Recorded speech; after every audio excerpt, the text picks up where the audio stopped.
apakah benar khodam itu ada? Khodama itu melayani. Khodam itu artinya pelayan. Ya. Nah, kalau di dalam kehidupan normal sehari-hari, para pelayan atau pembantu itu rumah tangga khususnya disebut dengan khodam. Sekarang begini, kalau jin yang ikut seseorang itu tidak otomatis ikut orang lain. Apalagi ada orang yang mengaku bisa menjual belikan jin. Ini trafficking jin ini. Bisa kena pasal trafficking. Tidak mungkin. Saya tidak yakin, mustahil.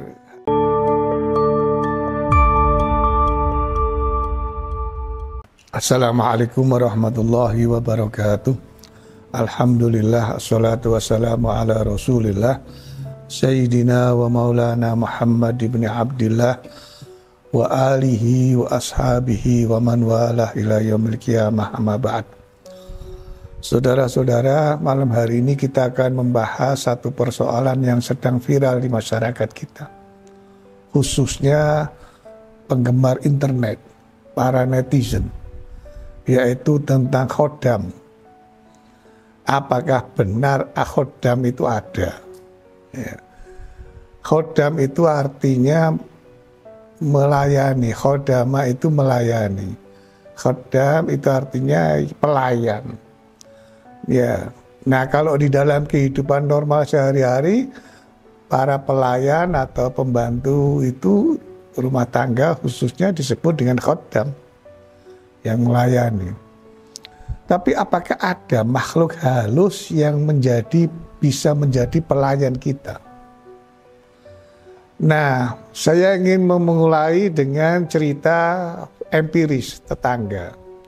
Dulu saya punya tetangga yang punya jin. Nah, jin itu menjadi khadamnya. Jadi kita kan harus percaya adanya makhluk gaib, makhluk halus yang tidak tampak. Dan salah satunya kita harus percaya ada jin, ciptaan Allah yang tidak tampak oleh manusia. Jin. Nah, ini cerita dari tetangga yang temannya pemilik jin tadi itu. Kata teman-temannya sebaya, waktu diceritakan yang bersangkutan sudah wafat. Ingin ngetes, teman-temannya itu ingin ngetes, apa benar dia punya jin. Nah, rumah kuno itu kan biasanya yang di sampingnya kampung, bukan rumah orang, itu biasanya ada jendela. Nah, jendela itu biasanya separuhnya ditutup kain tabir. Ya. Lalu yang pemilik jin ini ditantang, apa benar ente punya jin? Kalau benar, kita ini kepengin rokok yang tidak ada di situ. Nah, lalu dia tidak banyak ngomong, dia keluarkan tangannya di jendela yang ada tabirnya itu. Tidak lama dia tarik lagi tangannya masuk ke dalam, rokok yang diminta ada. Ya. Dari situ semua percaya kalau dia punya jin.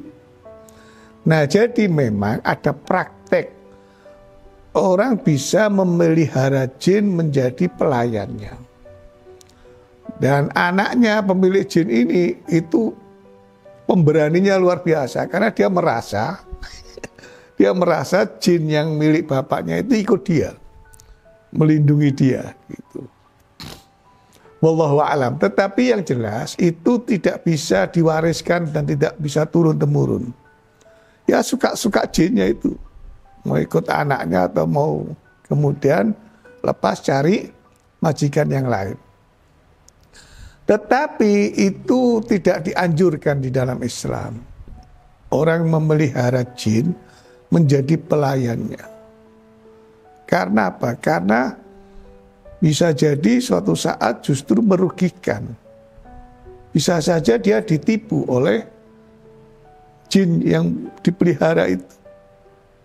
Bisa saja dia menjadi korban dari kebohongan jin yang dianggapnya sudah taat, sudah melayani dia.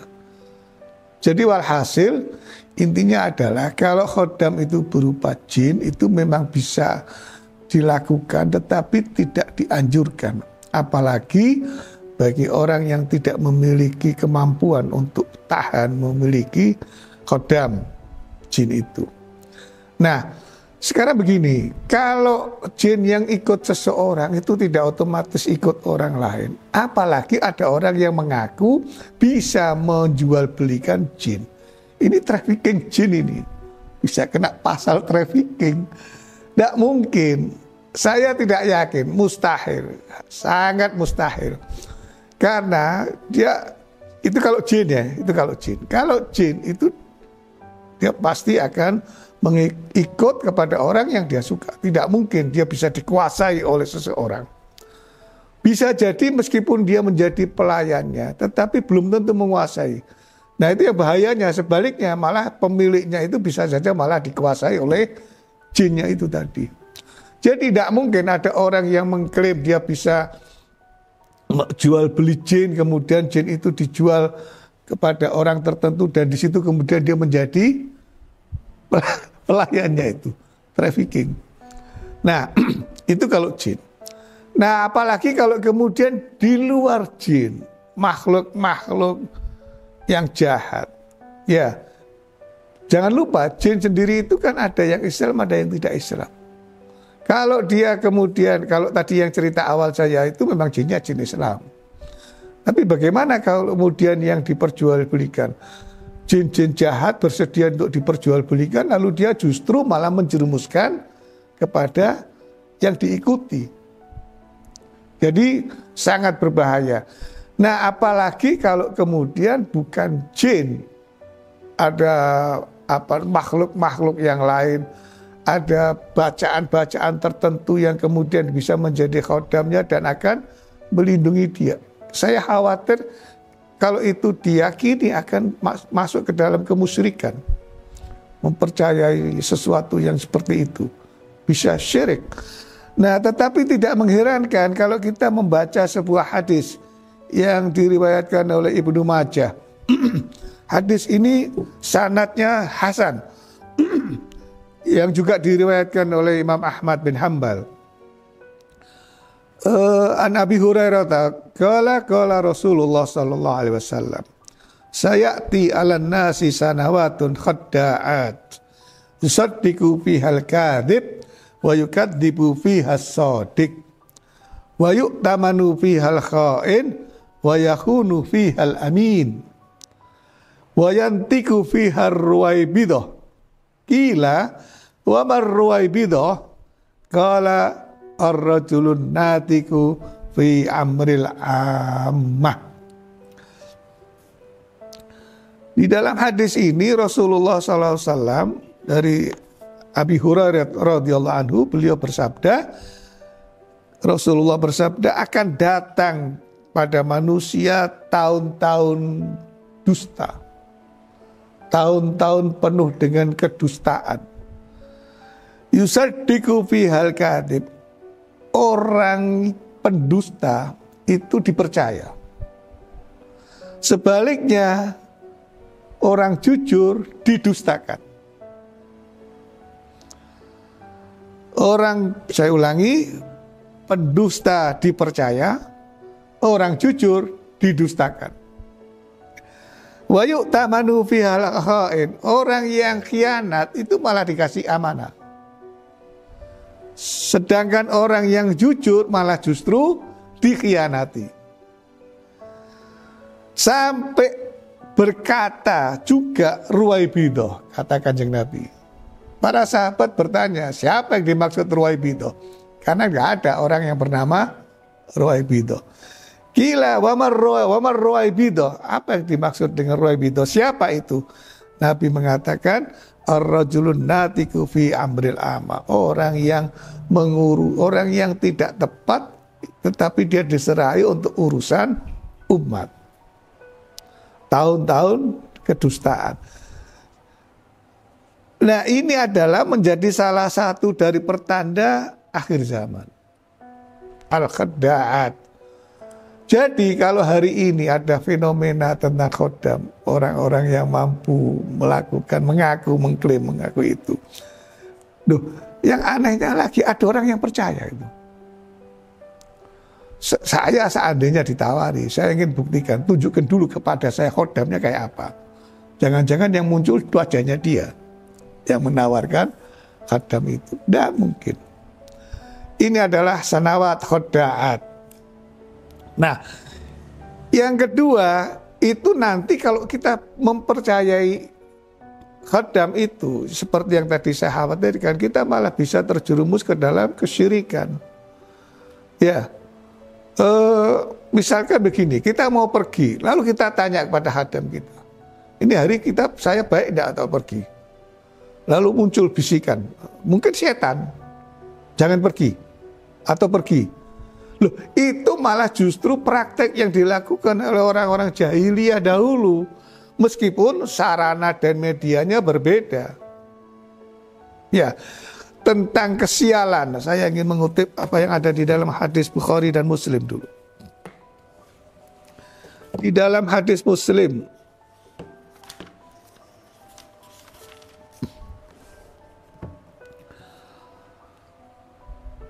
Anin Nabi sallallahu alaihi wasallam qala man ata arrafan fas'alahu an syai'in lam yuqbal lahu salatu arba'ina lailatan.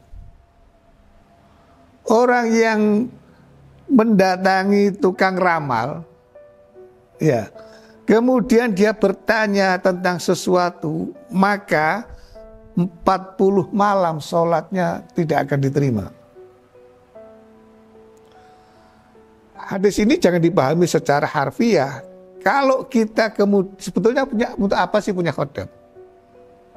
Nah, saya yakin orang yang tergiur kemudian dia betul memiliki dan itu adalah makhluk jahat yang tidak membimbing atau melindungi dia, malah justru menjerumuskan. Kemudian dia penasaran, dia ingin bertanya tentang sesuatu yang akan dia lakukan. Kemudian berdasarkan bisikan khodamnya dia tidak melakukan atau melakukan. Itu sama dengan praktek orang-orang jahiliyah dahulu yang mendatangi para peramal. Jadi khadam ini kan bisa menjadi kayak tukang ramal apa yang dia mau lakukan atau tidak lakukan.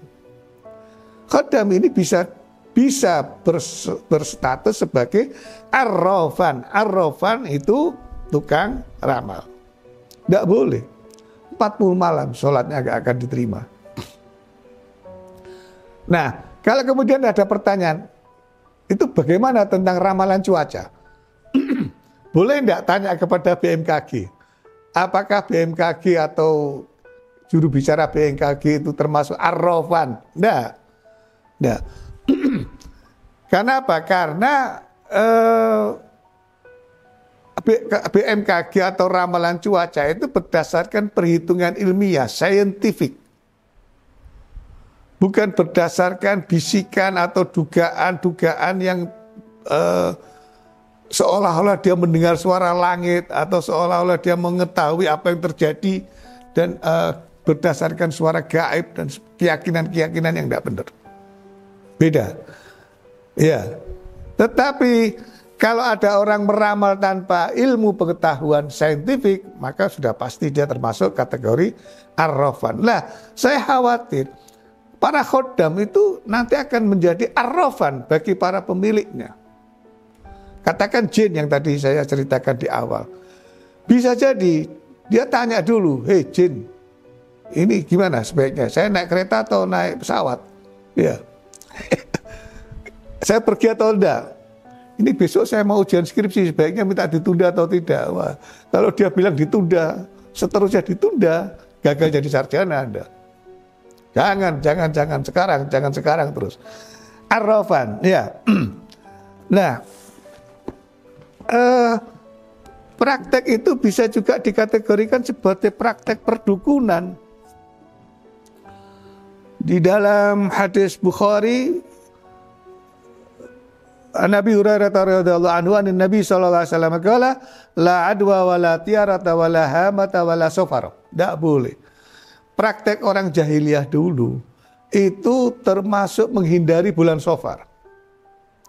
Praktek orang jahiliyah dulu itu biasanya menggunakan kesialan dia akan sial atau tidak itu dengan bertanya kepada, misalkan saya waktu masih kecil di Pasar Juar itu masih ada itu burung ya, kemudian mengambil kartu. terus kartunya dibuka. Nah, kartunya jelek, nanti dia harus hati-hati. Kalau kartunya baik, tergantung kepada pemilik burung tadi itu, dia tanya, Pak, besok saya mau menikah, Pak. Itu misalkan ya. Lalu burungnya ngambil, buka, alamatnya jelek, dilarang menikah. Bayangkan itu. Praktek-praktek untuk mencari informasi kesialan atau tidak yang dilakukan oleh orang-orang jahiliyah dahulu.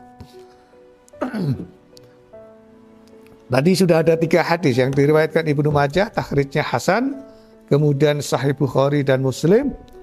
Nah,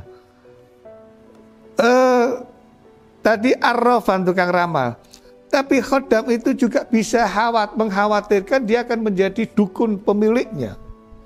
Padahal Rasulullah SAW sudah wanti-wanti di dalam hadis yang diriwayatkan oleh Imam At-Tirmidzi, orang yang mendatangi dukun itu faqad kafara bima unzila ala Muhammadin. Dia sudah mengingkari apa yang diturunkan kepada Kanjeng Nabi Muhammad SAW. Keluar dari Islam. Yang terakhir saya ingin mengutip apa yang diriwayatkan di dalam hadis riwayat Abu Dawud. Di dalam bab khusus Kitabul Kahanah wa Tatayyur. Man atakahinan, ya, fasaddaqahu bima yaqulu tsumma tafaqa, maka faqad bari'a mimma unzila ala Muhammadin sallallahu alaihi wasallam. Orang yang mendatangi dukun kemudian dia mempercayai apa yang dikatakan oleh dukun tadi itu, sepakat dengan apa yang diucapkan oleh dukun itu, maka dia sebetulnya sudah lepas dari apa yang diturunkan kepada Kanjeng Nabi Muhammad SAW. Bahaya, keluar dari Islam, syirik besar. Naudzubillah min dzalik. Sebaiknya jangan coba-coba. Ya, sudah keluar duit, beli hadam. Ini bisnis yang tidak bisa dibuktikan. Jauh dari kebenaran. Mudah-mudahan santri-santri kebangsaan tidak tergiur untuk punya khodam. Ya, mudah-mudahan. Kalau kita itu rajin baca wirid, kalau kita rajin zikir, kalau kita rajin ibadah, itu insya Allah bacaan kita itu akan melindungi kita. Tidak perlu hadam. Allah langsung yang akan melindungi kita. Kan kita sudah pernah mempelajari apa yang disampaikan oleh Imam Ghazali. Imam Ghazali di dalam Bidayatul Hidayah. Kalau kita melaksanakan apa yang wajib dan apa yang sunnah, tidak cuma yang wajib ya, tidak cuma yang wajib. Di dalam hadis qudsi yang dikutip oleh Imam Ghazali di dalam Bidayatul Hidayah, kalau kita melaksanakan, kata Allah, kalau hambaku melaksanakan yang aku perintahkan menjadi wajib, dan yang aku sunnahkan, maka aku akan menjadi pendengarannya, aku akan menjadi penglihatannya, aku akan menjadi kakinya melangkah, aku akan menjadi tangannya. Jadi semuanya akan dituntun di bawah lindungan Allah Subhanahu wa Ta'ala. Cukup laksanakan itu. Ya. Mudah-mudahan ada manfaatnya yang kita pelajari malam hari ini. Wallahul muwaffiq ila aqwamit thoriq. Assalamualaikum warahmatullahi wabarakatuh.